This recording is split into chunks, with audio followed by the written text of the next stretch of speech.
জায়েদ খান আসলে অনেক কাজ করেছে। আমি নিজে শিল্পী হয়ে এরকম কিছু দেখতে পাইনি। শুধু দেখেছি শিল্পীদের পদ স্থগিত করা, শিল্পীদেরকে অত্যাচার করা, মানসিক টর্চার করা, এগুলোই আমি দেখেছি জায়েদের কাছ থেকে। আমি নিজেও একজন ভুক্তভোগী এবং আমিও কিন্তু মামলার আমরা হাইকোর্টে শরণাপন্ন হয়েছি। তো জায়েদ কী কাজ করেছে আসলে আমার বোধগম্য না।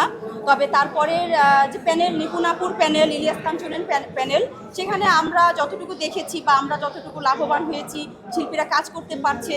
নিপুণাপুও অনেক চেষ্টা করছে যে সেও অনেক কাজ করেছে, তারও ছবি রিলিজ হয়েছে।